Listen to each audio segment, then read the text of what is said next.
નમસ્કાર મિત્રો, સ્વાગત છે બધા મિત્રોનો અમારી યુટ્યુબ ચેનલમાં. હું છું આપનો મિત્ર ભાવિ વઘાસિયા.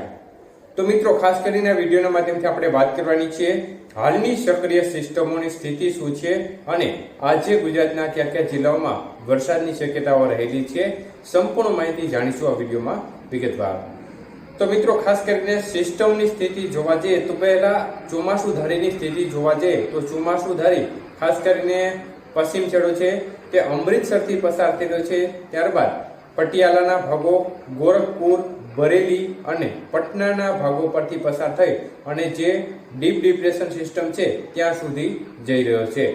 તો ગઈકાલે જે બાંગ્લાદેશ અને લાગુ પશ્ચિમ બંગાળના ભાગો નજીક જે સિસ્ટમ ડિપ્રેશન હતી તે વધુ મજબૂત બની ગઈ છે અને હાલ આ સિસ્ટમ ડીપ ડિપ્રેશનમાં ફેરવાઈ ગઈ છે. જોકે આવનારી 24 કલાકની અંદર સિસ્ટમ જેમ આગળ વધશે તેમ તેમ ફરી એકવાર નબળી પડવાની શરૂઆત થશે અને આવનારી 24 કલાકમાં આ સિસ્ટમ છે તે ફરીથી ડિપ્રેશનમાં આવી જશે. તો ખાસ કરીને આ થઈ સક્રિય સિસ્ટમોની સ્થિતિ એક યુએસી છે તે ઉત્તર ગુજરાત અને લાગુ રાજસ્થાનના ભાગો નજીક પણ જોવા મળી રહ્યું છે, પરંતુ ભેજનું પ્રમાણ ઓછું હોવાને કારણે આ યુએસી ખાસ કોઈ મોટો લાભ આપી રહ્યું નથી. તો આ થઈ સક્રિય સિસ્ટમોની સ્થિતિ. તો મિત્રો, ખાસ કરીને આજે ગુજરાતના કયા કયા વિસ્તારમાં વરસાદની શક્યતાઓ રહેલી છે તે વિશે વાત કરીએ તો મિત્રો, પેસિફિક મહાસાગરવાળી સિસ્ટમ ક્રમશઃ લાંબુ અંતર કાપી અને હવે અત્યારે પશ્ચિમ બંગાળના ભાગો નજીક, કોલકાતા નજીક આ ડિપ્રેશન સિસ્ટમ છે તે જોવા મળી રહી છે અને હજી પણ ખૂબ જ ધીમી ગતિએ આગળ વધશે અને છેક રાજસ્થાનના ભાગો સુધી 17-18 તારીખ આજુબાજુ પહોંચે તેવી શક્યતાઓ છે. આપણે આશા રાખીએ કે આ સિસ્ટમ રાજસ્થાન નજીક પહોંચે એ સમયગાળા દરમિયાન થોડી મજબૂત હોય તો હજી પણ જે વિસ્તારોમાં વરસાદની ઘટ છે ત્યાં સારો વરસાદનો લાભ મળી જાય. તો મિત્રો, આજે વરસાદના વિસ્તારો કેવા રહેશે તે જોઈએ તો મિત્રો, વરસાદની ગતિવિધિ છૂટાછવાયા ભાગોમાં જોવા મળી રહી છે. ત્યારે આજે પણ દક્ષિણ ગુજરાતના ભાગોમાં ખાસ કરીને મધ્યપ્રદેશ અને મહારાષ્ટ્ર બોર્ડર કાંઠાના વિસ્તારો છે, જેમાં સુરત છે, વાપી, વલસાડ, દમણ, દાદરા નગર હવેલી, તાપી, નર્મદા આજુબાજુના ભાગો છે આ વિસ્તારમાં છૂટો છવાયો વરસાદી માહોલ જોવા મળે. તો ભરૂચના ભાગોમાં પણ ક્યાંક ક્યાંક વરસાદની ગતિવિધિ જોવા મળી શકે છે.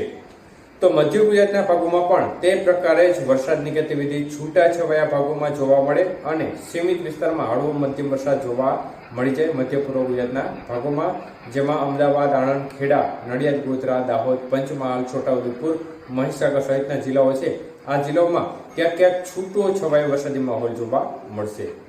તો મધ્ય પૂર્વ ગુજરાતને લાગુ જે ઉત્તર ગુજરાતના ભાગો છે તેમાં પણ થોડી શક્યતાઓ રહે. બાકીના ઉત્તર ગુજરાત અને કચ્છના ભાગોમાં ખાસ મોટી શક્યતાઓ જણાતી નથી.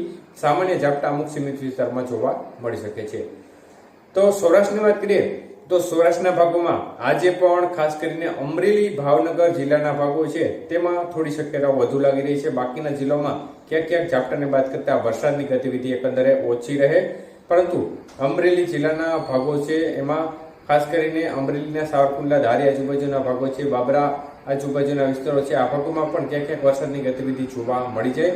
મહુવા આજુબાજુના ભાગો છે તેમાં પણ વરસાદની ગતિવિધિ જોવા મળે અને તે પ્રમાણે જ ભાવનગર જિલ્લાના ભાગો છે અને ગીર સોમનાથ જિલ્લાના અમુક સીમિત એવા વિસ્તારો હોય જ્યાં રેડા ઝાપટા સ્વરૂપે વરસાદની ગતિવિધિ જોવા મળે અને અમુક સીમિત સેન્ટરો હોય ભાવનગર જિલ્લાના જ્યાં મધ્યમ વરસાદ પણ જોવા મળી શકે છે.